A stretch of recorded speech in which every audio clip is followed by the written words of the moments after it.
अच्छा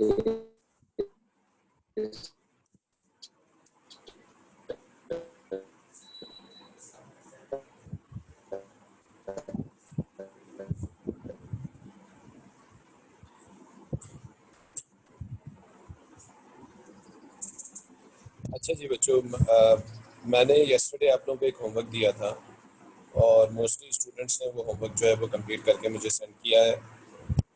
लेकिन बहुत सारे स्टूडेंट्स भी हैं जिन्होंने उस वैसे होमवर्क को कंप्लीट नहीं किया है and they haven't send me yet. So I am making the list of those students जिन्होंने मुझे होमवर्क सेंड किया है और जिन्होंने नहीं किया ऑब्वियसली और उनके नाम भी फिर मेरे पास आ जाएंगे। तो कल तक का टाइम आप लोगों को दे रहा हूँ, कल सारे के सारे मुझे वो होमवर्क करके सेंड कीजिए और I want everybody to do that homework, okay, that question. Previous class के अंदर जी बोले। सर मुझे आपसे एक पूछना सवाल कि कभी कभार मैंने क्वेश्चन में देखा है एक्सेलरेशन 9.81 ले लेते हैं, तो मतलब पता कैसे चलेगा कि ये 9.81 कब लेना है, मतलब एक्सेलरेशन 9.81 हम तब लेते हैं जब हमारे पास कोई ऑब्जेक्ट जो है वो फ्री फॉल मोशन कर रहा हो। सबसे पहली बात ये, फ्री फॉल मोशन का मतलब ये है कि किसी हाइट से हमने उसको ड्रॉप किया हो, ठीक है।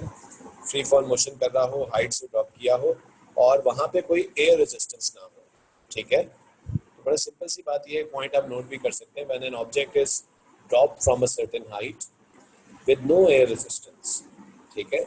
जब हम किसी ऑब्जेक्ट को ड्रॉप करते हैं एक हाइट से विदाउट एनी एयर रेजिस्टेंस, तो उस केस में हम वहाँ पे एक्सेलरेशन ड्यू टू ग्रेविटी के बराबर लेते हैं and that is equals to 9.81, ठीक है। उस पर केस में हम उसको 9.81।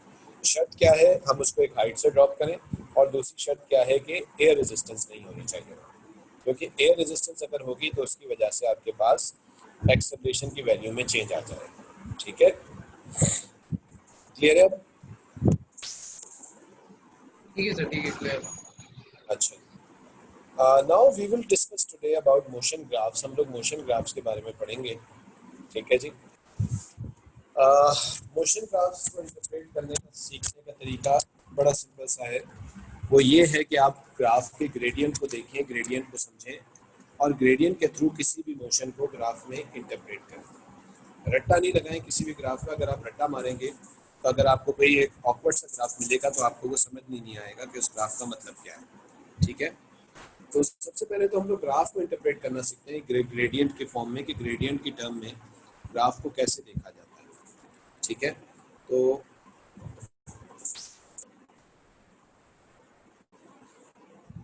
Let's say this is a X axis, this is a Y axis और हमें ऐसे ग्राफ में एक ऐसी लाइन मिल गई जो कि लाइन है पैरेलल टू एक्स एक्सिस, ठीक है। स्ट्रेट लाइन है, पैरेलल टू एक्स एक्सिस है, तो स्ट्रेट लाइन का ग्रेडियंट, ठीक है, स्ट्रेट लाइन का ग्रेडियंट, लाइन का ग्रेडियंट स्ट्रेट लाइन का हमेशा याद रखिएगा कैसा होता है, कांस्टेंट। कांस्टेंट मतलब उसकी वैल्यू में कभी भी कोई चेंज नहीं आता, ठीक है जी। उसकी वैल्यू हमेशा क्या रहेगी, कांस्टेंट रहेगी, ठीक है जी। जी चांदनी आप कुछ पूछ रही हैं?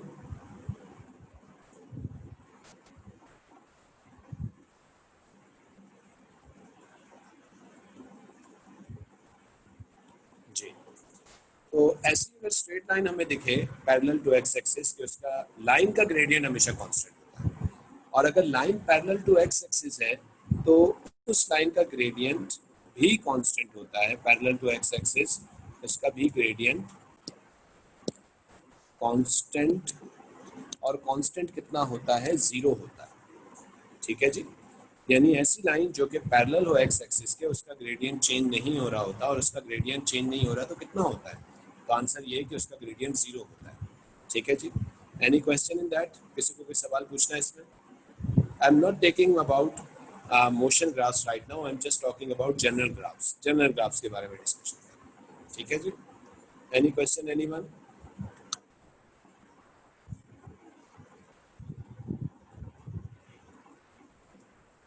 जी नो सर। अच्छा, इसको नोट डाउन कर लीजिएगा आप लोग। नेक्स्ट ग्राफ हम देखते हैं।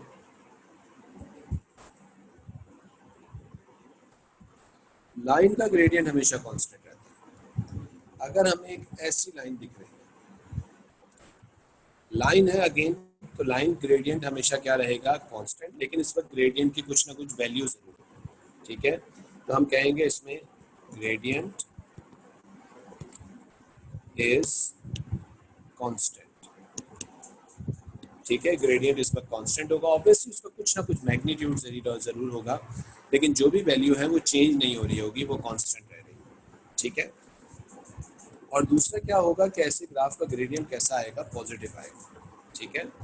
अच्छा, अगर मैं आपसे बोलूं कि एक और ग्राफ है ऐसे, ये ए है और ये बी है, तो इन दोनों में क्या डिफरेंस है?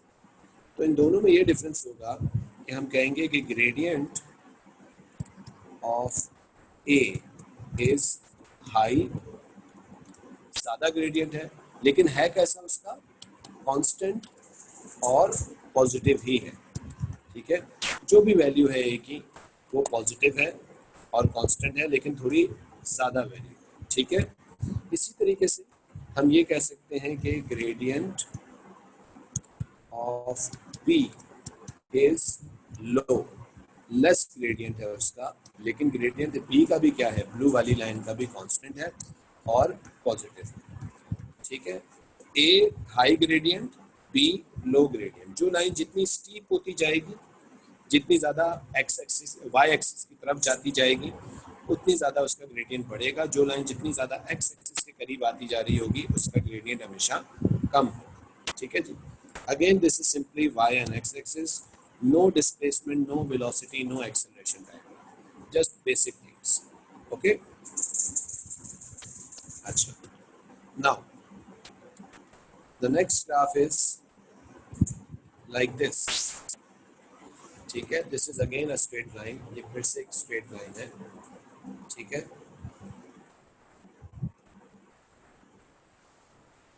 अच्छा, स्ट्रेट लाइन है, अगर ये स्ट्रेट लाइन है तो दोबारा क्या होगा, इसका ग्रेडियंट, ग्रेडियंट क्या होगा, कांस्टेंट होगा, लेकिन इसका ग्रेडियंट कैसा होगा हमारे पास, नेगेटिव में। ग्रेडियंट कांस्टेंट है, नेगेटिव में है, ठीक है जी। अगर मैं अब इससे आपसे पूछूं कि ये रेड वाला ए है और ब्लू वाला बी है, अब बताइए इस केस में ज्यादा ग्रेडियंट किसका होगा, ए का या बी का? तो हम कहेंगे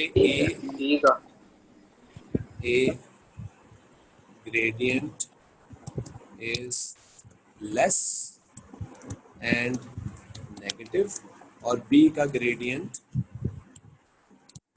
is more या high and negative, और दोनों के gradient ही कैसे हैं, constant gradients, ठीक है जी। तो भाई A का ग्रेडियंट उस केस में कम होगा और B का ग्रेडियंट उस केस में ज़्यादा होगा। लाइन की स्टीपनेस चेक कीजिए, जो लाइन ज़्यादा स्टीप होती है उसका ग्रेडियंट ज़्यादा होता है, और जो लाइन लेस स्टीप होती है उसका ग्रेडियंट कम होता है, ठीक है। ज़्यादा मुड़ी हुई या ज़्यादा पैरेलल लाइन वाई एक्सिस में कौन सी है, ए वाली या बी वाली? तो आंसर है बी वाली, ठीक है भाई। इसमें किसी को कोई क्वेश्चन? जी बच्चों,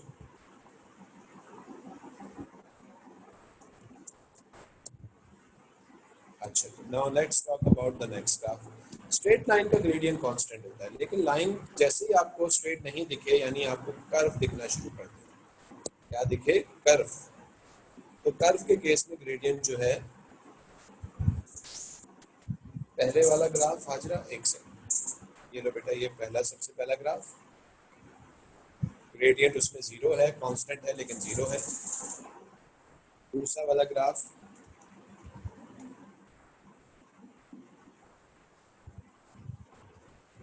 ग्रेडियंट कांस्टेंट है, उसकी कुछ ना कुछ वैल्यू है,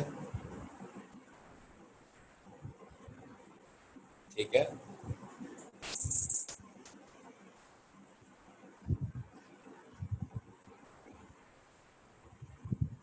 तीसरा ग्राफ, इसमें भी ग्रेडियंट कांस्टेंट है, ठीक है।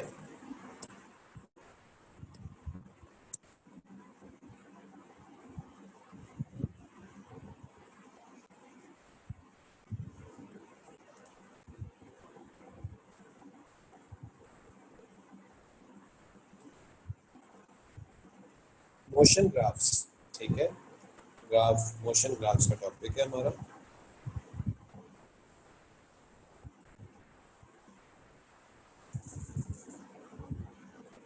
जी बच्चों, हो गया अभी कॉपी हाजरा? अच्छा जी, let's move further now. Next graph. अगर आपको कभी भी ग्राफ में कर्व दिखे तो कर्व का क्या मतलब होता है?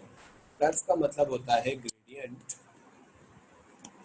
इज चेंजिंग, ग्रेडियंट उसमें चेंज हो रहा होता है। अच्छा, कर्व अगर आपको y एक्सिस के पैरेलल दिख रहा हो, ठीक है, ठीक है, curve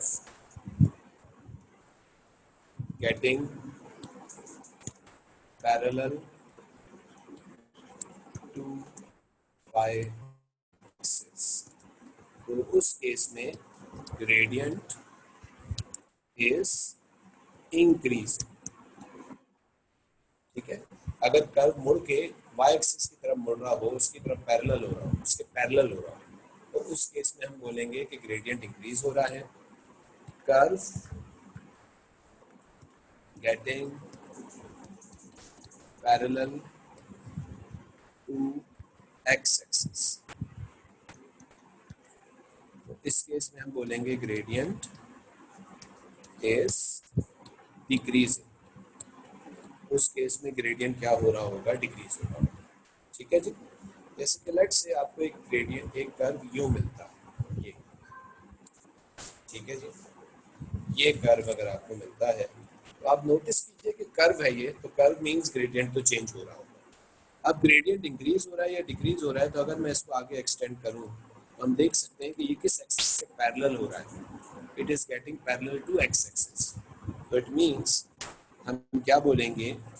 gradient of graph is decreasing, इसका ग्रेडियंट क्या हो रहा है? डिक्रीज हो रहा है। और अगर ये बिल्कुल सीधा हो जाता है एक वक्त आके, तो इसका मतलब है स्ट्रेट लाइन, मतलब है कि ग्रेडियंट क्या हो गया है? कांस्टेंट, यानी zero. Straight line parallel to X axis means होता है कि ग्रेडियंट जीरो। तो नेक्स्ट, इस कर्व का एक्चुअल मतलब क्या है कि ग्रेडियंट क्या है? जीरो। अच्छा, कर्व पे अगर आपको कभी भी ग्रेडियंट निकालना होता है बच्चों, तो कर्व पे ग्रेडियंट निकालने के लिए किसी भी पॉइंट के ऊपर ग्रेडियंट निकलता है, और उस पॉइंट पे ग्रेडियंट निकालने के लिए हम क्या बनाते हैं? एक टेंजेंट। टेंजेंट क्या चीज होती है? टेंजेंट एक स्ट्रेट लाइन होती है जो किसी भी कर्व के बस उस पॉइंट को छूती है जिस पॉइंट पे आपको ग्रेडियंट निकालना होता है, ठीक है जी। जैसे कि मैंने ये एक टेंजेंट बनाया है, अब इस टेंजेंट में ये इसकी क्या वैल्यू होगी? x2 की, ये वैल्यू क्या होगी? x1 की, ये वैल्यू क्या होगी? y2 की, और ये वैल्यू क्या होगी?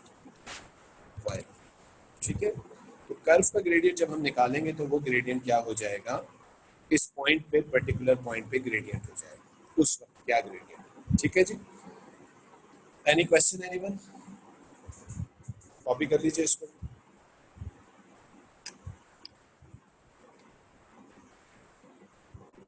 किसी को कोई क्वेश्चन पूछना है? नाफे, कोई सवाल है? No sir. सर हम टेंजेंट के पॉइंट की एक्सिस भी ले सकते हैं ना? क्या कह रही हो बेटे? हमने जो टेंजेंट के ऊपर पॉइंट लगाया है हम उसके भी एक्सिस ले सकते हैं ना? हाँ बिल्कुल, हम उसको भी ले सकते हैं। सर एक्स एक्सिस से पैरेलल में तो डिक्रीज होगा ना, लेकिन आपने बोला जीरो हो जाएगा। अगर एक्स एक्सिस के पैरेलल हो जाए ना, बिल्कुल, तो ऐसी स्ट्रेट लाइन का बेटे क्या ग्रेडियंट होता है? ऐसी स्ट्रेट लाइन जीरो हो जाएगा। अगर कर्व मुड़ रहा हो एक्स एक्सिस की तरफ, मैंने बोला है if curve is getting parallel to Y axis या getting parallel to X axis, यानी उसकी तरफ मुड़ रहा हो, उस केस में बात।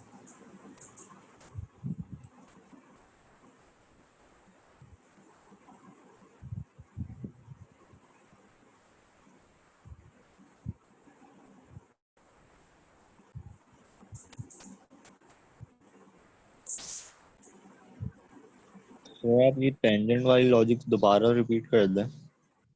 टेंजेंट वाली लॉजिक दोबारा रिपीट कर दो बेटा। किसी भी पॉइंट पे किसी भी वक्त अगर आपको ग्रेडियंट निकालना है, ठीक है, किसी भी वक्त आपको ग्रेडियंट निकालना है कर्व का, तो किसी भी वक्त अगर आपको कर्व ग्रेडियंट का निकालना है तो उसके लिए आप एक पर्टिकुलर पॉइंट चूज करेंगे। जैसे कि आपसे बोले कि जी इस पॉइंट पे, ठीक है, लेट्स से ए पॉइंट पे आप इसका ग्रेडियंट निकालें। तो ए पॉइंट पे ग्रेडियंट निकालने के लिए हम क्या करेंगे, हम इस पॉइंट पे एक टेंजेंट बनाएंगे, tangent to the curve S, ठीक है। अच्छा, टेंजेंट कैसे बनेगा, तो टेंजेंट उस पॉइंट को बस छूता हुआ गुजर जाएगा, ठीक है। और ये जो टेंजेंट होगा, इस टेंजेंट पॉइंट के ऊपर जो भी कोऑर्डिनेट होंगे एक्स के और वाई के, ठीक है, यहाँ पे x2 और y2 हो जाएगा और यहाँ पे x1 और y1 हो जाएगा, ठीक है, जो कि आप ग्राफ से निकाल लेंगे और उसके थ्रू जो है फिर आप इसकी वैल्यू को डिटरमिन करेंगे, ठीक है।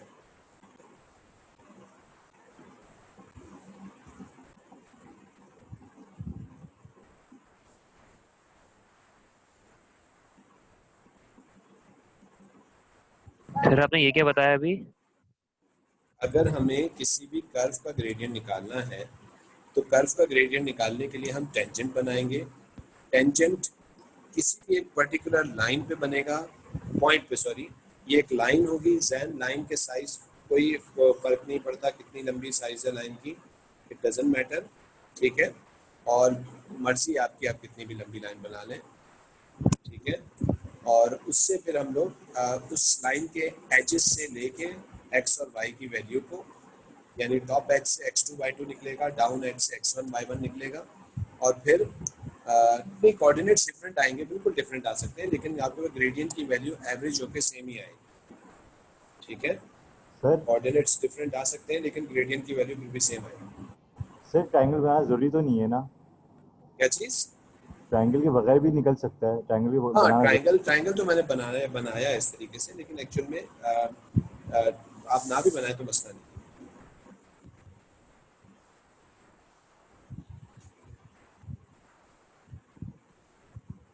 हो गया ये कॉपी? सर ग्राफ ऐसा बन सकता है कि x से आगे स्टार्ट हो रहा हो, y की तरफ जा रहा हो, इसी को मतलब उल्टा कर दें अगर। हाँ, अभी बनाते हैं, हम और ग्राफ भी बनाएंगे, वेट अ मिनट, अभी और ग्राफ भी बनेंगे।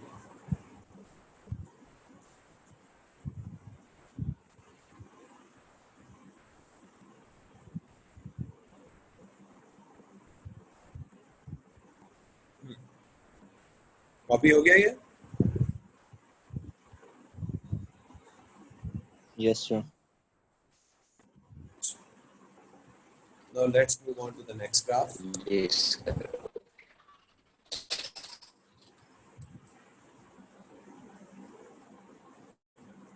नेक्स्ट ग्राफ में ये y हो गया, ये x हो गया, और अब हमें कर्व लेट से यूं मिल रहा है ये, ठीक है। अब बताइए ये कर्व किस एक्सिस के पैरेलल होने की कोशिश कर रहा है, x के या y के? वाई y के, ठीक है। अब y के ये पैरेलल हो रहा है तो हम उस केस में क्या बोलेंगे, इस ग्राफ का ग्रेडियंट क्या हो रहा है? इंक्रीज। Gradient is increasing, ठीक है। इस केस में हम क्या बोलेंगे, ग्रेडियंट क्या हो रहा है, इंक्रीज हो रहा है, ठीक है। अच्छा, ऊपर वाले ग्राफ में ग्रेडियंट डिक्रीज तो हो रहा था, लेकिन ग्रेडियंट कैसा था, पॉजिटिव। याद रखिएगा, अगर ये कर्व ऊपर की तरफ जा रहा हो तो ग्रेडियंट हमेशा पॉजिटिव होता है। ये कर्व भी किस तरफ जा रहा है, ऊपर की तरफ जा रहा है, तो ग्रेडियंट हमेशा क्या रहेगा, उसका पॉजिटिव ही रहेगा, ठीक है। ऊपर वाले में ग्रेडियंट डिक्रीज हो रहा है लेकिन पॉजिटिव है, नीचे वाले में ग्राफ में ग्रेडियंट इंक्रीज हो रहा है लेकिन पॉजिटिव है, ठीक है।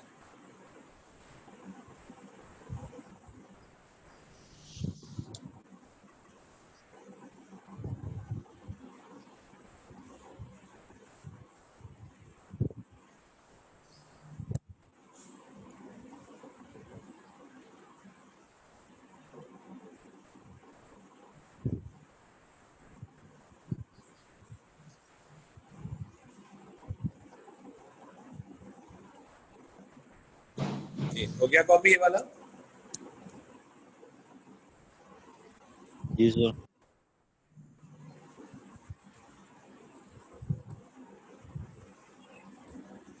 The next graph is like this. जी, ये कर्व दोबारा किसके पैरेलल होने की कोशिश कर रहा है? पैरेलल किसके होने की कोशिश कर रहा है? Y Y Y। एक्सिस। तो इसका मतलब है यहाँ पे भी हम क्या बोलेंगे, ग्रेडियंट क्या हो रहा है? Gradient is increasing. ठीक है जी, ग्रेडियंट आपके पास इंक्रीज हो रहा है। ओके, लेकिन ये मुझे बताइए कि कर्व नीचे की तरफ आ रहा है, कर्व नीचे आने का क्या मतलब है? नेगेटिव होगा। नेगेटिव होगा। कि सर बिल्कुल नेगेटिव होगा। ग्रेडियंट इसका नेगेटिव, बिल्कुल सही है।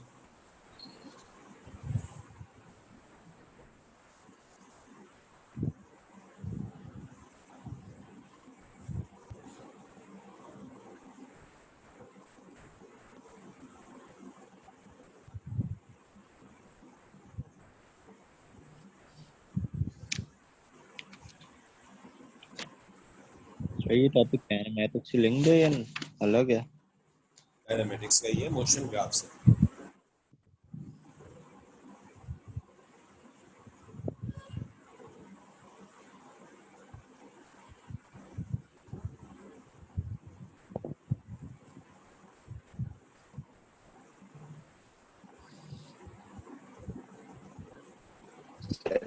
मोशन ग्राफ्स है।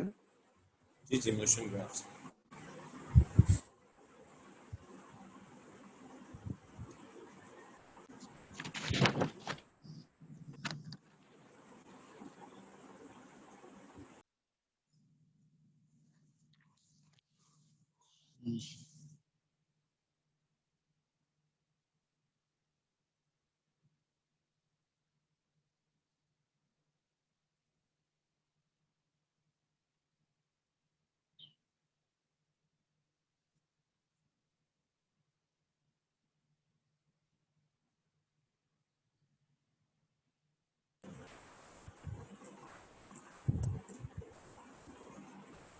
अच्छा,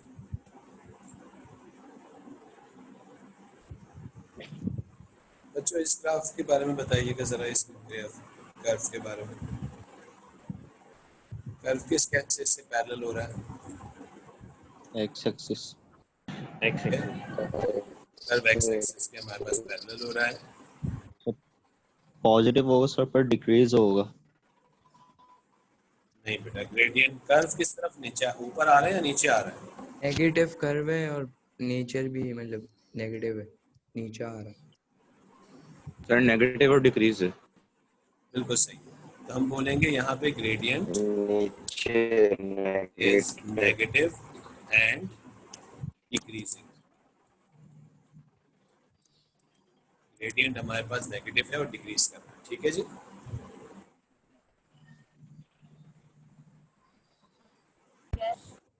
जी बेटा बोले। सर ऐसे बनता है कि नेगेटिव एक्स के एंड से स्टार्ट हो रहा है और लेफ्ट साइड फेस कर रहा हूँ वाई, क्या मतलब? वाई की तरफ जा रहा हूँ। तो ये था तो सही, ये मतलब ये वाई की तरफ ही तो जा रहा है, एक्स से स्टार्ट हो रहा नहीं, मतलब इस तरीके से ऐसे यूं जा रहा हूँ ऐसे। है। हाँ, ये भी तो बना लिया, ये वाला ये बनाया तो ये रहा। सही।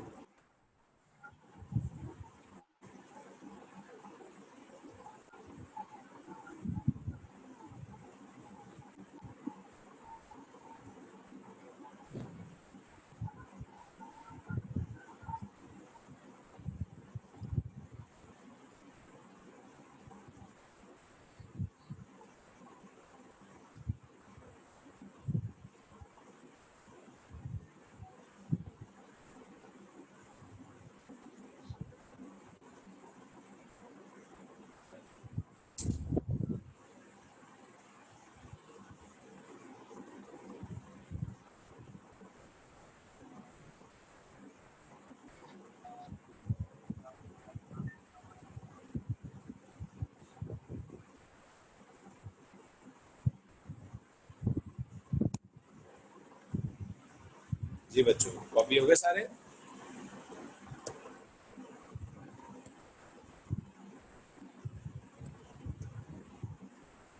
अच्छा जी। अब दो चार इंपॉर्टेंट पॉइंट्स हमने पहले नोट करने हैं before we start graphs, motion graphs. ये तो हमने बेसिक ग्राफ्स को ग्रेडियंट के हिसाब से स्टडी कर लिया, ठीक है। ग्रेडियंट कब इंक्रीज हो रहा है, ग्रेडियंट कब चेंज हो रहा है, ग्रेडियंट कब नेगेटिव है, कब पॉजिटिव है, ये सारी चीज़ें हमने डिस्कशन कर ली है। अब हम स्टार्ट करते हैं। Now let us write some points and let us discuss about first displacement and time graph, ठीक है जी। और इसी तरीके से आपको कभी कभार डिस्टेंस एंड टाइम ग्राफ भी मिलता है, दोनों ग्राफ्स आपको मिल सकते हैं। एक डिस्प्लेसमेंट टाइम भी मिल सकता है, डिस्टेंस टाइम भी मिल सकता है। अच्छा, डिस्प्लेसमेंट टाइम ग्राफ का ग्रेडियंट, डिस्प्लेसमेंट टाइम ग्राफ का ग्रेडियंट क्या होता है? वेलोसिटी होती है, जबकि डिस्टेंस टाइम ग्राफ का जो ग्रेडियंट होता है वो क्या होता है? स्पीड। जी, इज दैट क्लियर? अगर वेलोसिटी कांस्टेंट है तो उस केस में एक्सेलरेशन कितना होता है? 0 होता है, ठीक है। एक्सेलरेशन क्या होता है? 0 होता है। वेलोसिटी इंक्रीज कर रही है तो हम इसको बोलते हैं एक्सेलरेशन या पॉजिटिव एक्सेलरेशन, ठीक है। और जब वेलोसिटी डिक्रीज कर रही होती है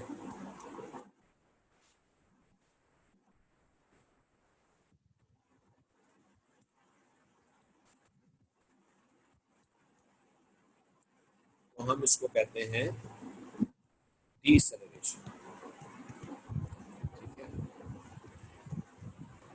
सर ये पॉइंट्स आप फिर से बता देंगे, असल में नेट का मसला देखिए, gradient velocity time graph, gradient displacement time graph का अगर हम ग्रेडियंट निकालें तो वो हमें क्या देगा? वेलोसिटी।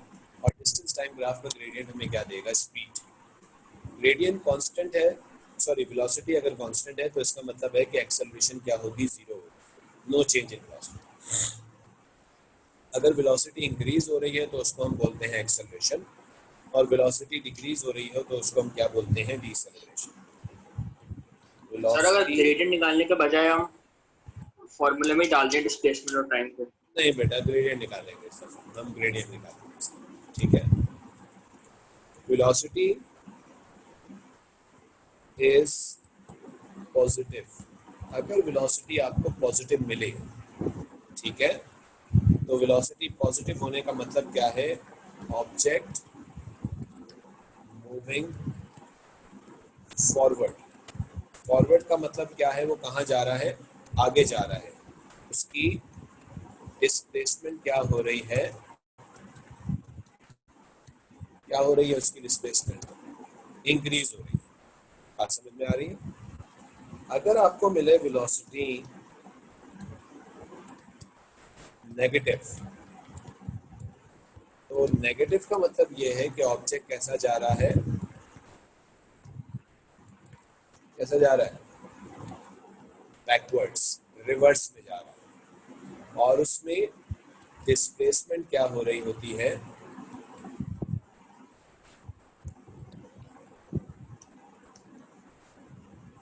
उसमें डिस्प्लेसमेंट क्या हो रही होगी आपकी? डिक्रीज हो रही, सर कम हो रही है। जी बोले। डिस्प्लेसमेंट डिक्रीज हो सकती है अगर हम कोई भी चीज़ अगर चलें, बैकवर्ड चलेंगे तो डिस्प्लेसमेंट तब भी। हमें जी सर, तुम खुद ही समझ गए या समझाऊं तुम्हें? एक बात पूछनी है सर, मैं ये कह रहा हूँ हम डिस्प्लेसमेंट बैकवर्ड चलें या आगे चलें, डिस्प्लेसमेंट तो कवर होगा ना? हमें ये तुम हो जी सर। यहाँ से चलते चलते यहाँ तक पहुँचे, +10 मीटर्स की डिस्प्लेसमेंट की, फिर तुम वापस आए वहीं पे, वापस यहाँ पे आ गए। अगर तुम्हारा स्टार्टिंग और एंडिंग पॉइंट सेम है तो तुम्हारी डिस्प्लेसमेंट कितनी होगी? अगर जाने की 10 है, आने की 10, तो जाने की 10 है तो आने की -10 होगी, तो टोटल डिस्प्लेसमेंट कितनी हो जाएगी? 0 रहेगी, 0। लेकिन हम इस तुम्हारी डिस्प्लेसमेंट 0 होगी। तुम्हारा डिस्टेंस कितना होगा? 20। हाँ, तो बेटा डिस्प्लेसमेंट 0 हो सकती है, डिस्प्लेसमेंट इंक्रीज और डिक्रीज हो सकती है। कोई ऑब्जेक्ट आगे की तरफ जाएगा तो डिस्प्लेसमेंट बढ़ाएगा, कोई ऑब्जेक्ट रिटर्न होगा तो उसकी डिस्प्लेसमेंट कम होगी, लेकिन डिस्टेंस कभी भी कम नहीं होता। डिस्टेंस हमेशा, क्योंकि स्केलर क्वांटिटी है, तो वो हमेशा पॉजिटिव में ही रहेगा। ठीक है, सही। जैसे कि हामिद, मैं तुमसे क्वेश्चन करता हूँ, तुम यहाँ से यहाँ तक गए 10 मीटर,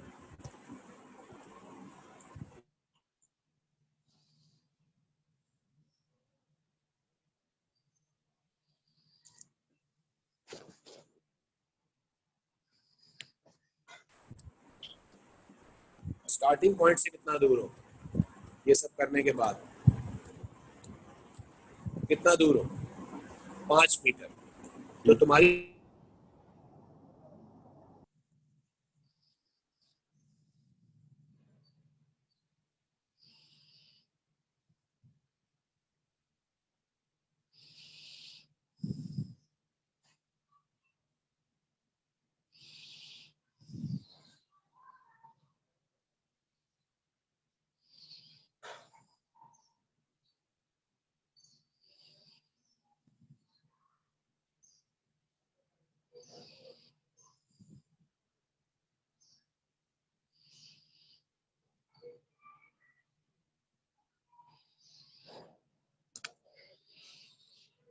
सर बताइएगा कि आधे आधे घंटे की होगी या 1 घंटा पूरा एक क्लास को देंगे, मतलब एक रूम को? ये मुझे नहीं पता बेटा, अभी होगी तो मुझे पता चलेगी। मेरा ख्याल में ये है कि आधा आधा घंटा कर रहे हैं कुछ इस तरह। आपने भी सिर्फ डिस्प्लेसमेंट टाइम ग्राफ की चीजें लिखवाई है ना? हाँ, मैंने डिस्प्लेसमेंट टाइम ग्राफ की लिखवाई है। डिस्टेंस टाइम ग्राफ की सारी सेम ही होंगी, लेकिन बस उसमें नेगेटिव स्पीड या पॉजिटिव स्पीड नहीं होगी। ठीक है, उसमें नेगेटिव पॉजिटिव का साइन नहीं होगा, बाकी सारी चीजें उसमें सेम ही होंगी ऑलमोस्ट। सर थोड़ा ऊपर कर दें मुझे। ठीक है, ये ले लें। यहाँ पे ये बोल रहे हो? जी जी सर, ये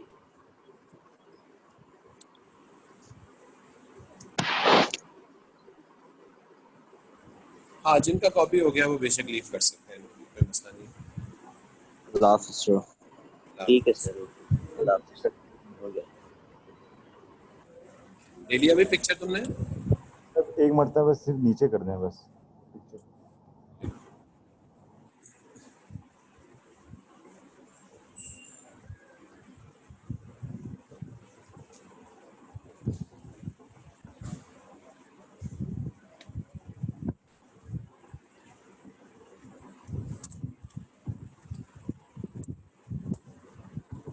ठीक है भाई,